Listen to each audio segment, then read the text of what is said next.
तो स्टूडेंट्स आइए स्टार्ट करते हैं आज का लेक्चर और देखते हैं कि इलास्टिसिटी मॉड्यूलस क्या होता है और यह हमें क्या बता सकता है। लेकिन उससे पहले ज़रा कल की जो बात थी उसको रिवाइज कर लेते हैं। जहाँ से कल बात हमने ख़त्म की थी वो एक दफ़ा फिर बता देता हूँ। और वो बात ये थी कि हमारे पास अगर कोई मटेरियल है, जैसे कि मैं आपको यहाँ पर शो कर रहा हूँ, और मैं इस पर एक स्ट्रेस अप्लाई करता हूँ जो कि फोर्स पर यूनिट एरिया होगी, तो इस स्ट्रेस के नतीजे में एक स्ट्रेन प्रोड्यूस हो जाती है, यानी स्ट्रेस प्रोड्यूसेस स्ट्रेन। लेकिन मैंने फिर आपको एक और बात भी बताई थी और वो बात थोड़ी सी डिफरेंट थी। मैंने कहा था आप इसको यूं भी देख सकते हैं कि जब आपने स्ट्रेस अप्लाई की तो बॉडी डीफॉर्म हो गई, तो हम कहेंगे इस पिक्चर के लिहाज से देखें तो स्ट्रेस प्रोड्यूसेस स्ट्रेन।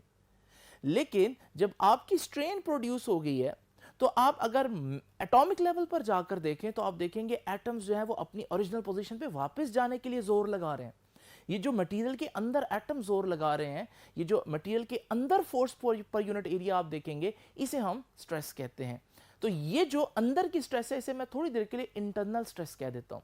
और अगर आप इस पिक्चर में देखें तो आपको लगेगा कि यार ये मेरे स्ट्रेन प्रोड्यूस करने की वजह से एटम्स के अंदर वापस जाने की एबिलिटी जनरेट हो गई है, यानी कि एक स्ट्रेस प्रोड्यूस हो गई है। तो इस पिक्चर के लिहाज से देखें तो हम कह सकते हैं कि it is the strain which produces the stress। तो मैंने ये बात जानबूझकर बताई थी कि अगर कहीं पर कोई कह दे कि स्ट्रेस प्रोड्यूसेस स्ट्रेन या कोई कह दे स्ट्रेन प्रोड्यूसेस स्ट्रेस, तो ये दोनों बातें ठीक हो सकती हैं, ठीक है ना। अब स्टूडेंट्स यहां से बात को आगे लेकर चलते हैं। जो बात अभी तक हम लोगों ने नोट नहीं की वो देखते हैं, वो क्या बात है। देखें, मैंने सपोज करें स्ट्रेस अप्लाई की 10, तो ये जो स्ट्रेन प्रोड्यूस हुई है इसको मैंने मेजर किया तो ये स्ट्रेन थी 2। ये वैल्यूज मैं नोट कर लेता हूं। अच्छा जी, मैंने स्ट्रेस जो है वो 10 से डबल कर दी और मैंने स्ट्रेस कर दी 20, तो मैंने देखा जो स्ट्रेन है वो भी बढ़ जाएगी ना, क्योंकि ज़्यादा स्ट्रेस होगी ज़्यादा डिफॉर्मेशन होगी। लेकिन मैंने देखा स्ट्रेन हो गई 4। इसका मतलब ये हुआ कि जब मैंने स्ट्रेस डबल की तो स्ट्रेन भी डबल ही प्रोड्यूस हुई है, डबल डिफॉर्मेशन हुई है। इसी तरह से मैंने जब इसको 30 कर लिया तो मैंने देखा कि जो हमारे पास स्ट्रेन है वो 6 हो गई। अब ये वैल्यूज जो मैंने आपके सामने नोट किए हैं, इन वैल्यूज को जरा गौर से देख लीजिए। इन वैल्यूज से हम एक बहुत इंपॉर्टेंट कंक्लूजन निकाल सकते हैं, और वो ये है कि जिस रेशियो में स्ट्रेस बढ़ रही है उसी रेशियो में स्ट्रेन बढ़ रही है। अगर आप देखें ये 10 से 20 हो गई तो डबल होगी ना स्ट्रेस, तो देखिए नीचे स्ट्रेन भी 2 से 4 हो गई, यानी डबल हो गई।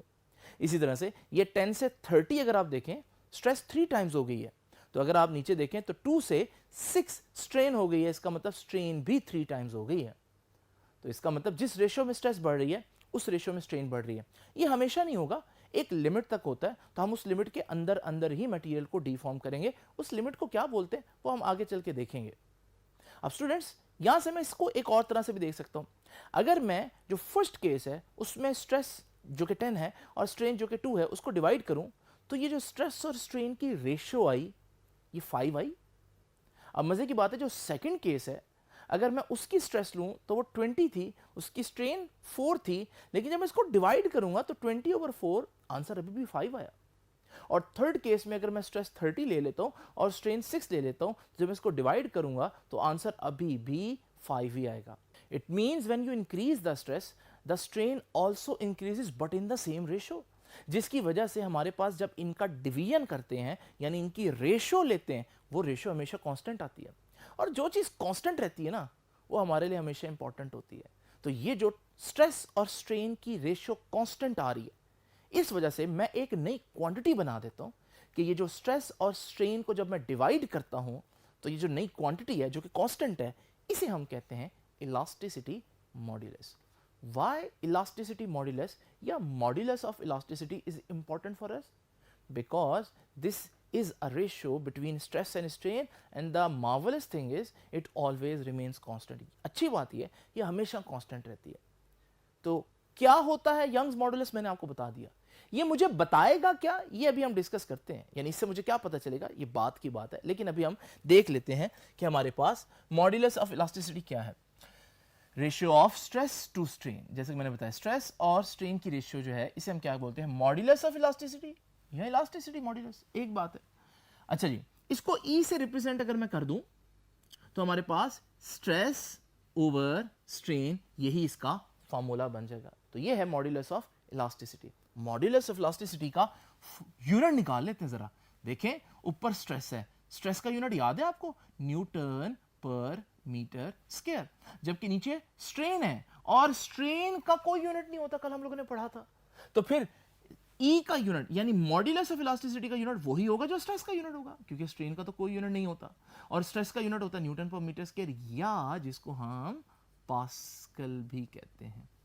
तो याद रखिएगा, stress and modulus of elasticity both have same units. ये बहुत इंपॉर्टेंट कंक्लूजन कर रहा हूं, ये एमसीक्यू में पूछा जाता है कि स्ट्रेस, और बल्कि तीन चीजें होंगी, स्ट्रेस, प्रेशर एंड मॉड्यूलस, इन तीनों का एक ही यूनिट है और तीनों का यूनिट क्या है, पास्कल या न्यूटन पर मीटर स्क्वायर।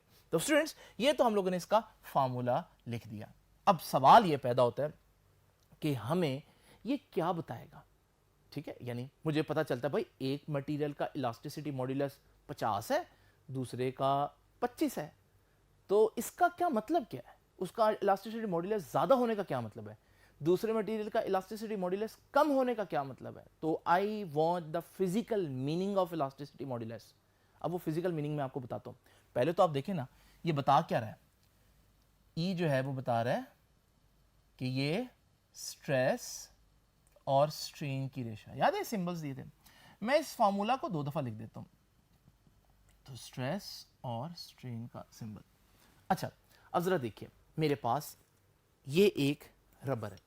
इस रबर बैंड के बारे में आप लोग अक्सर ये कहते हैं, 10th में कहकर भी आए हैं, और टीचर से आपने सुना भी होगा कि यार रबर इज वेरी इलास्टिक, क्योंकि ये बहुत ज्यादा लचकदार है। तो लचक के लिए हम वर्ड यूज करते हैं इलास्टिक। यहां से आप लोगों ने ये सुना भी होगा कि इलास्टिक यूज करते हैं ना, इलास्टिक का वर्ड इलास्टिक से निकला। तो हम कहते हैं रबर इज वेरी इलास्टिक।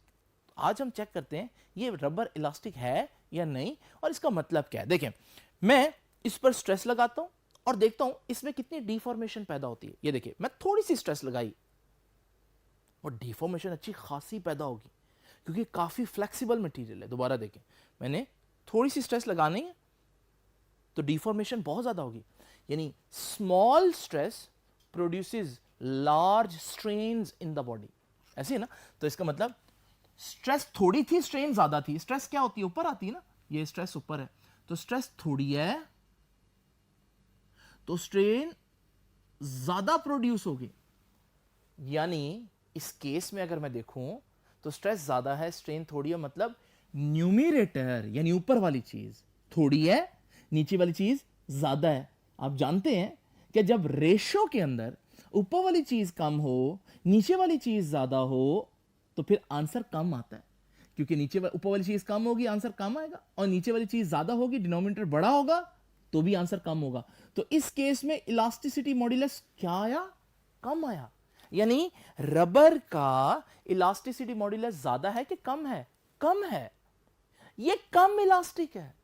हम गलत कहते हैं कि रबर तो बड़ा इलास्टिक है, ऐसा नहीं है, rubber is very less elastic, ठीक है जी।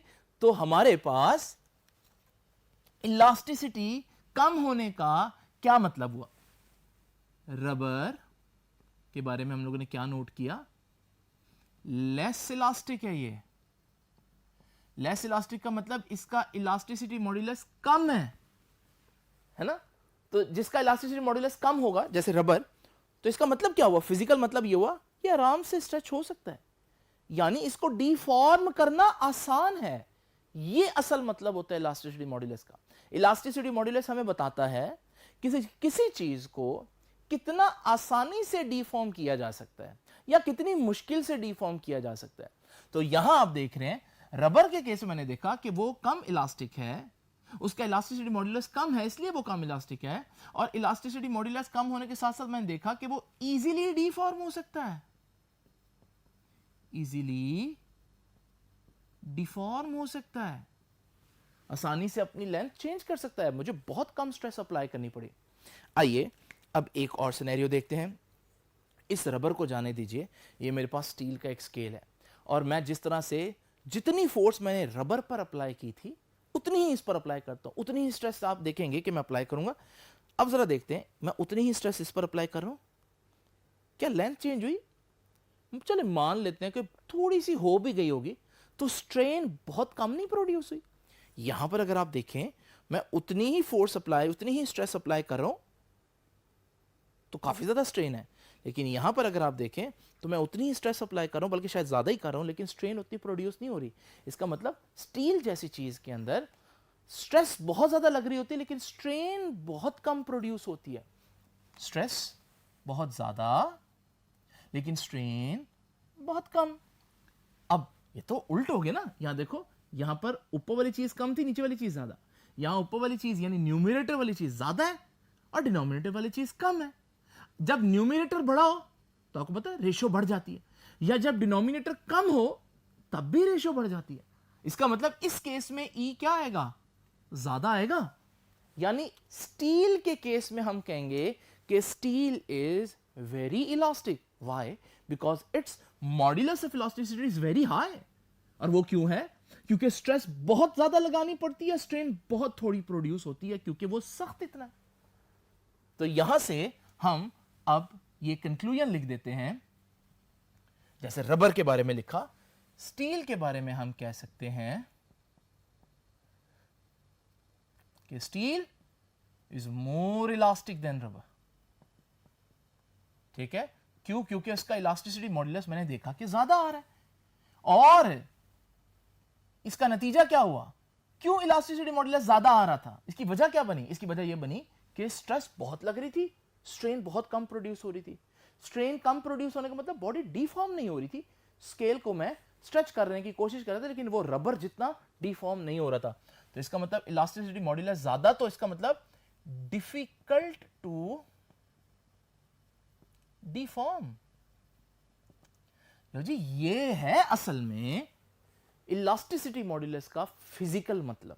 अगर आपसे कोई पूछे यार इलास्टिसिटी मॉड्यूलस क्या बताता है, तो आप बताएंगे ये बताता है कि डिफॉर्मेशन का ईज या डिफॉर्मेशन का डिफिकल्टी बताता है। Basically how difficult, how much difficult is to deform a body, या how much easy is to deform a body. तो हम लोगों ने देख लिया कि इलास्टिसिटी मॉड्यूलस जो है वो आपको डिफिकल्टी ऑफ डिफॉर्मेशन बताता है या ईज ऑफ डिफॉर्मेशन बताता है। मैं यहां पर एक बात कह सकता हूं कि इलास्टिसिटी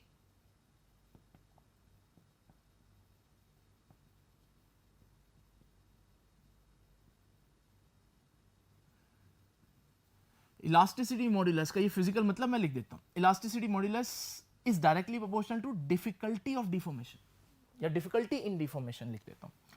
इसका मतलब यह है कि जिन चीजों का इलास्टिसिटी मॉड्यूलस ज्यादा होगा, इसका मतलब क्या लेंगे आप, उनको डिफिकल्ट है डिफॉर्म करना। जिनका इलास्टिसिटी मॉड्यूलस कम होगा, इसका मतलब उनको आसान है डिफॉर्म करना। तो अब आप लोगों ने याद रखना है कि यहां पर हमारे पास ये जो रबर है, जिसको हम हमेशा से कहते हैं यार ये तो बड़ा इलास्टिक है, ये इलास्टिक नहीं है, ये बहुत कम इलास्टिक है। असल में इलास्टिक कौन है? जो जितना सख्त होगा उतना इलास्टिक होगा। तो असल इलास्टिक स्टील है। तो ये अगर एमसीक्यू आ जाए, और आता भी है खासतौर पर एंट्री टेस्ट में, कि which one is more elastic, तो बच्चे अक्सर रबर की तरफ जाते हैं। नहीं भाई, रबर वेरी लेस इलास्टिक। तो इलास्टिसिटी से लचक नहीं है, लचक का ये गलत तर्जुमा है इलास्टिसिटी। लचक के लिए असल वर्ड है फ्लेक्सिबिलिटी। तो अगर आपसे पूछे हु इज मोर फ्लेक्सिबल, तो फिर आप रबर कहेंगे, ठीक है ना। तो अक्सर हम कहते हैं इलास्टिसिटी का मतलब लचक होता है। नहीं भाई, लचक नहीं होता, समझ लगी ना। वैसे इलास्टिसिटी मैंने आपको बताया था क्या होता है, अपनी ओरिजिनल पोजीशन वापस गेन करने की एबिलिटी।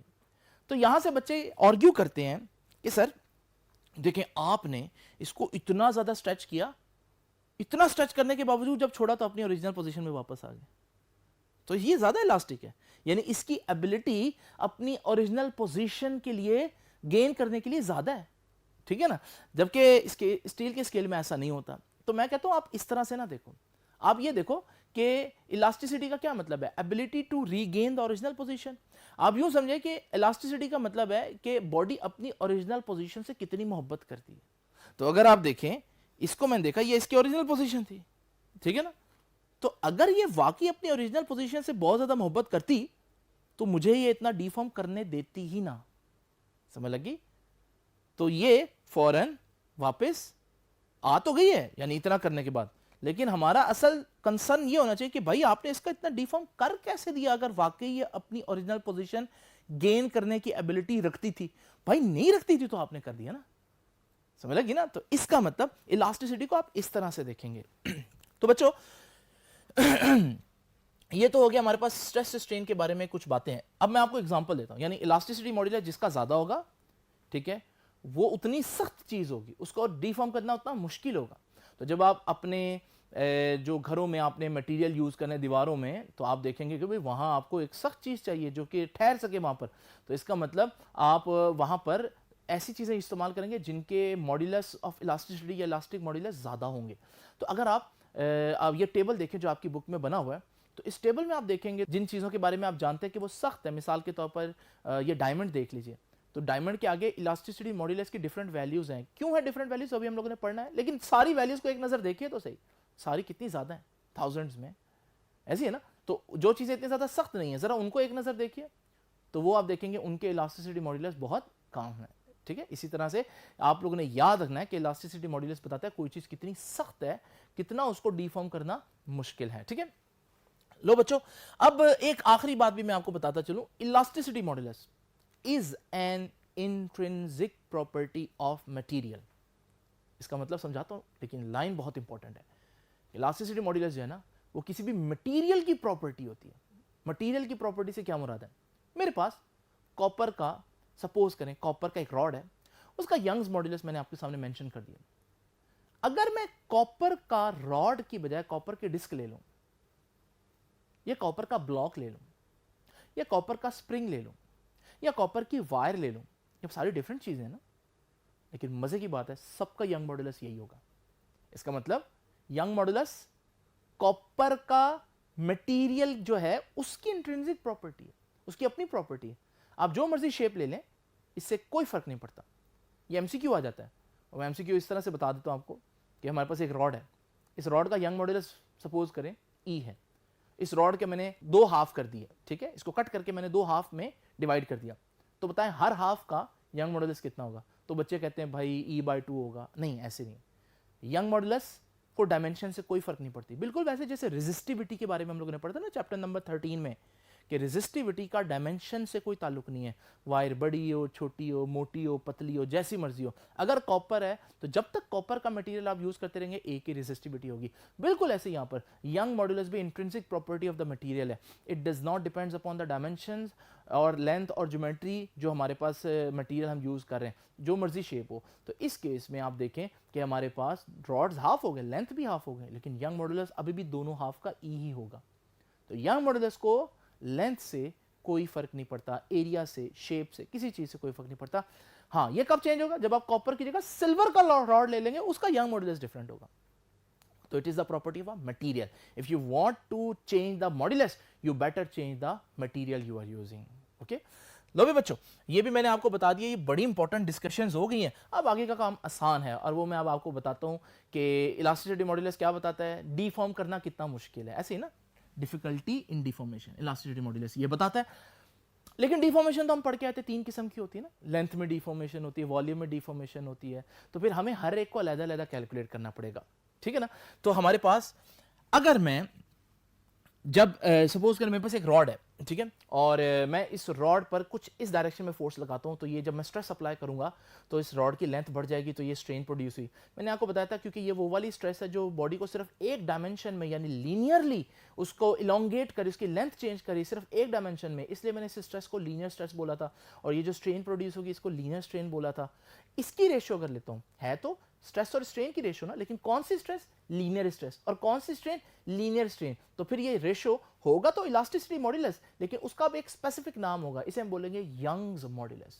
तो व्हाट इज यंग्स मॉड्यूलस? भाई ये भी वही है, जैसे स्ट्रेस और स्ट्रेन की रेशियो होती है, ये भी स्ट्रेस और स्ट्रेन की रेशियो, लेकिन कौन सी स्ट्रेस? लीनियर स्ट्रेस, वो स्ट्रेस जो सिर्फ लेंथ चेंज करती है, और लीनियर स्ट्रेन की रेशियो। अब लीनियर स्ट्रेस के बारे में हम लोगों ने पढ़ा था, all stresses have same formula. Her stress, चाहे वो लीनियर हो या वॉल्यूम हो या शेयर हो, पढ़ा था ना हमने लास्ट टाइम, उसका फार्मूला तो F/A होगा। लीनियर स्ट्रेन, स्ट्रेन के बारे में हमने पढ़ा था, change in length over original length, क्योंकि यहाँ लेंथ चेंज हो रही है। इसको रीअरेंज करके लिखेंगे तो ये आ जाएगा आपके पास यंग्स मॉड्यूलस का फार्मूला। अच्छा, ये क्या बता रहा है? मॉड्यूलस क्या बताता है? कितना डिफिकल्ट है डिफॉर्म करना। तो ये भी कहेगा कितना डिफिकल्ट है डिफॉर्म करना, लेकिन अब ये एक खास डिफॉर्मेशन की बात कर रहा है। ये कह रहा है कितना डिफिकल्ट है लेंथ चेंज करना। ठीक है। अब ये डिफॉर्मेशन में आप स्पेसिफिक लेंथ वाइज डिफॉर्मेशन की बात करें, लीनियर डिफॉर्मेशन की बात करें, तो जिनका यंग मॉड्यूलस ज्यादा होगा इसका मतलब है कि उनकी लेंथ वाइज डिफॉर्मेशन यानी उनकी लेंथ चेंज करना मुश्किल है, और जिनका यंग्स मॉड्यूलस कम होगा इसका मतलब उनकी लेंथ को चेंज करना आसान है। ठीक है, तो यंग्स मॉड्यूलस स्पेसिफिकली लेंथ की डिफॉर्मेशन जो है, ठीक है, लीनियर डिफॉर्मेशन जो है उसको टैकल करेगा। आप लोग जानते हैं कि एक बच्चा जब पींग पर बैठता है, ठीक है, स्विंग पर बैठता है, तो स्विंग पर उसके वजन की वजह से जो रस्सी है उसकी लेंथ बढ़ सकती है, ऐसी है ना। अब लेंथ बढ़ सकती है तो यहाँ पर लेंथ वाइज चेंज आ रहा है, तो यहाँ पर आप इस मटेरियल जो रस्सी है इसका कौन सा मॉड्यूलस जो है उस पर ध्यान देंगे, यंग्स मॉड्यूलस पर।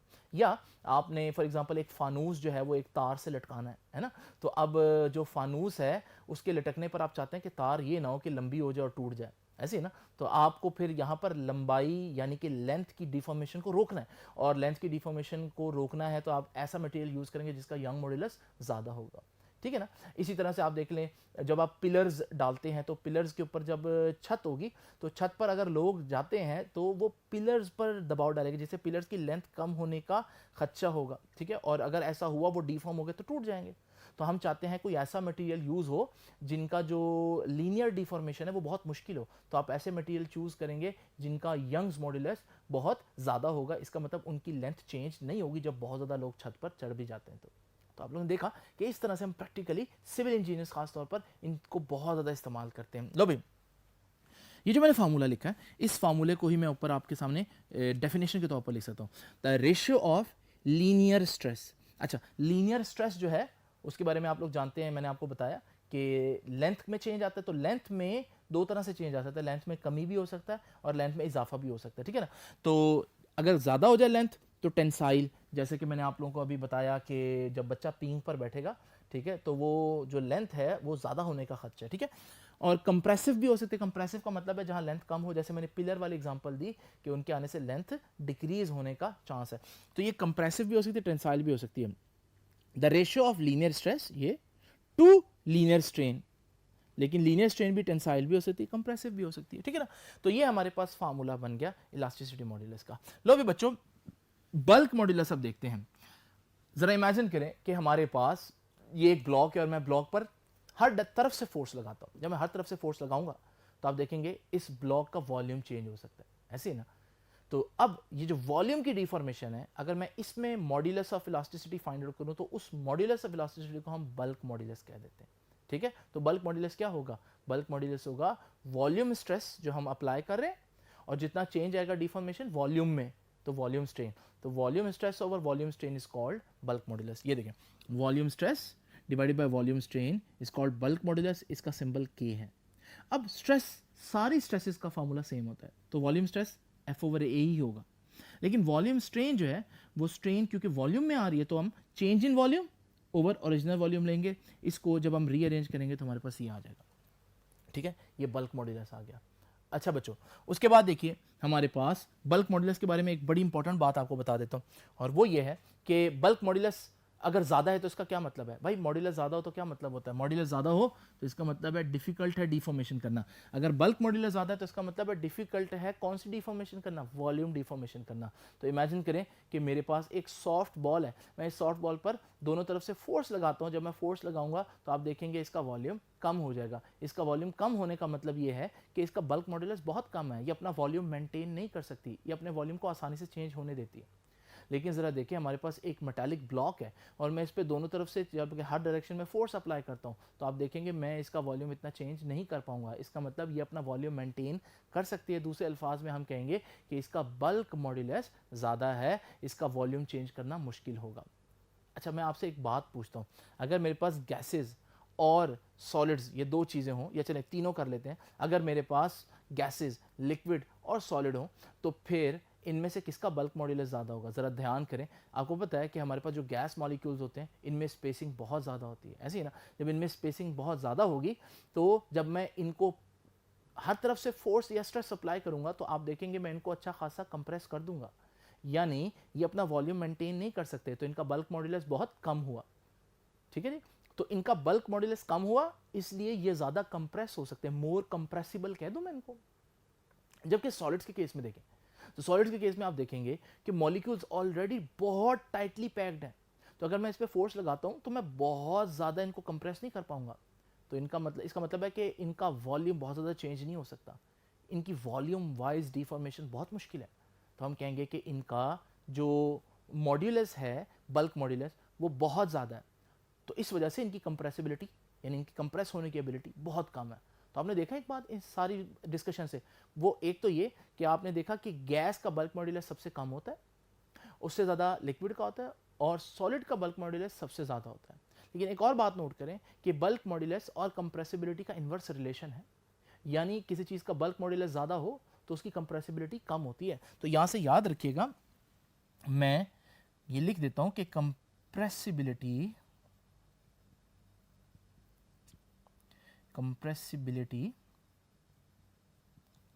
is the reciprocal of bulk modulus।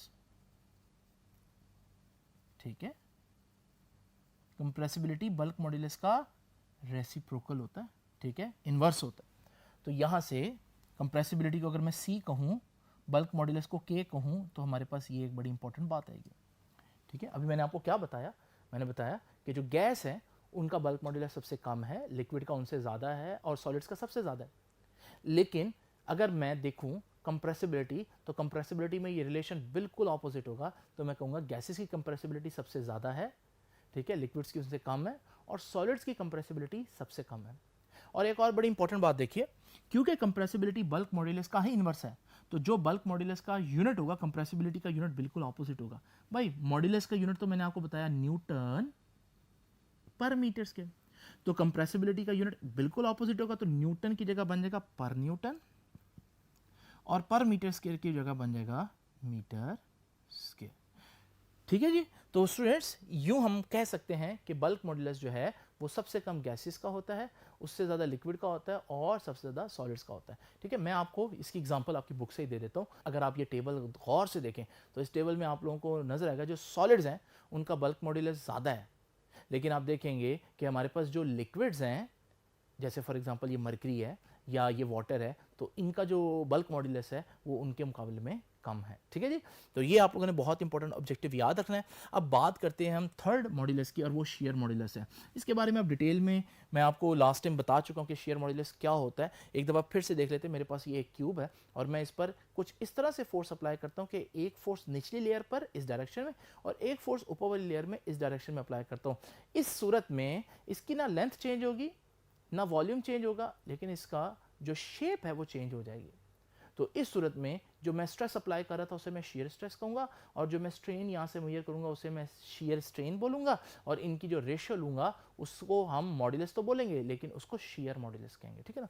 तो what is share modulus? Share modulus shear stress और शेयर स्ट्रेन की रेशियो होती है। अब स्ट्रेस तो वही फार्मूला एफ ओवर ए, लेकिन कल मैंने आपको बताया था शेयर स्ट्रेन का फार्मूला होता है डेल्टा ए ओवर ए।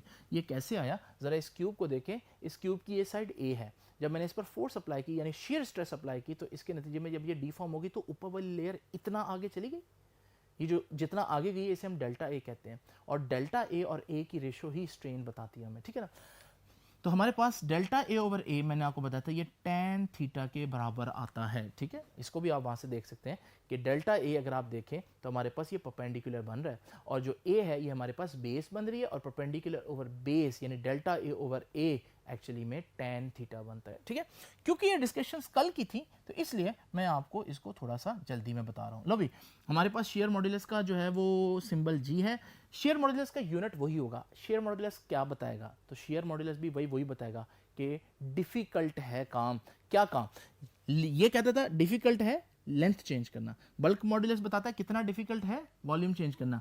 तो शेयर मॉड्यूलस बताएगा कितना डिफिकल्ट है शेप चेंज करना। जिन चीज़ों का शेयर मॉड्यूलस कम होगा ना वो आसानी से शेप चेंज कर लेते हैं, और जिनका शेयर मॉड्यूलस ज़्यादा होगा वो आसानी से शेप चेंज नहीं करेंगे। ठीक है, तो ये बताता है डिफिकल्टी इन लेंथ चेंज, और ये बताता है डिफिकल्टी इन वॉल्यूम चेंज, और ये बताता है difficulty in change in shape. ठीक है। अच्छा, मज़े की बात देखें कि जो बल्क मॉड्यूलस है ना वो मैंने आपको अभी बताया वो सॉलिड्स के लिए भी होता है, लिक्विड्स के लिए भी होता है, गैसेस के लिए भी होता है। ठीक है, क्योंकि वॉल्यूम सबका चेंज हो सकता है फोर्स लगाकर। लेकिन अगर आप सोचें कि यंग्स मॉड्यूलस तो लेंथ का चेंज है ना, तो लेंथ में आपको मालूम है चेंज जो है वो लिक्विड्स में नहीं आ सकता, गैसेस में नहीं आ सकता, ठीक है। लेंथ वाइज चेंज, कभी ऐसा हो सकता है कॉपर की वायर को तो पकड़ के आप इस तरह से स्ट्रेच कर सकते हैं, लेकिन क्या ऐसा मुमकिन है कि आपके पास पानी और पानी को आप इस तरह से पकड़ के स्ट्रेच कर दें? ऐसा नहीं है। तो पानी की जो लेंथ वाइज चेंज है वो नहीं होती, इसलिए पानी का यंग्स मॉड्यूलस नहीं होगा। तो Young's modulus only for solids. इसी तरह से स्टूडेंट शेयर मॉड्यूलस क्या बताता है कि बॉडी अपनी शेप कितना मेंटेन कर सकती है, कितना डिफिकल्ट है उसकी शेप को मेंटेन करना। ये भी लिक्विड्स और गैसेस का नहीं होता। मिसाल के तौर पर आपके पास पानी का एक ग्लास है, ठीक है, और आपके पास एक ईंट है। अच्छा, आप ईंट को अगर इस तरह से उठाकर यूं रख दें तो ईंट फिर भी अपनी जगह पर एज इट इज रहेगी, ऐसे ही ना। क्यों? ईंट के एटम नहीं बिखर रहे, क्योंकि ईंट के एटम्स जो है वो अपनी शेप बरकरार रखना चाहते हैं। इन शेयर मॉड्यूलस है इसमें, ठीक है ना, अपनी शेप बरकरार रखने की एबिलिटी है। लेकिन ज़रा ये ग्लास हटाएं, जब आप ग्लास हटाएंगे तो आप देखेंगे पानी फ़ौरन बिखर जाएगा, यानी पानी के मॉलिक्यूल्स में अपनी शेप को बरकरार रखने की एबिलिटी नहीं थी। समझ लगी ना बात की? तो इसका मतलब पानी का शेयर मॉड्यूलस नहीं होता। तो हम देखेंगे कि शेयर मॉड्यूलस भी सिर्फ और सिर्फ किसका होता है? ओनली फॉर सॉलिड्स, ठीक है। और इसका सबूत आप लोग अपने टेबल से देख लीजिए, ज़रा बुक का ये टेबल देखें तो यहाँ दो लिक्विड्स का जिक्र है, मरकरी का और वाटर का। और मरकरी और वाटर ज़रा दोनों को देखें तो दोनों का ना ही यंग्स मॉड्यूलस है और ना ही शेयर मॉड्यूलस है, सिर्फ दोनों का बल्क मॉड्यूलस है, ठीक है बच्चों। तो आज का लेक्चर कंक्लूड करता हूँ। मॉड्यूलस क्या बताता है? मॉड्यूलस ऑफ इलास्टिसिटी बताता है कितना डिफिकल्ट है डिफॉर्मेशन को करना, ठीक है। और इसकी तीनों टाइप्स अलग-अलग बताएंगी। यंग्स मॉड्यूलस बताएगी कितना डिफिकल्ट है लेंथ में चेंज लाना, बल्क मॉड्यूलस बताएगा कितना डिफिकल्ट है वॉल्यूम में चेंज लाना, और शेयर मॉड्यूलस बताएगा कितना डिफिकल्ट है शेप में चेंज लाना, ठीक है। तो उम्मीद है आपको यंग मॉड्यूलस का ये लेक्चर समझ में आया होगा। आपसे अब इंशाल्लाह मुलाकात होगी नेक्स्ट लेक्चर में। तब तक के लिए अल्लाह हाफिज़।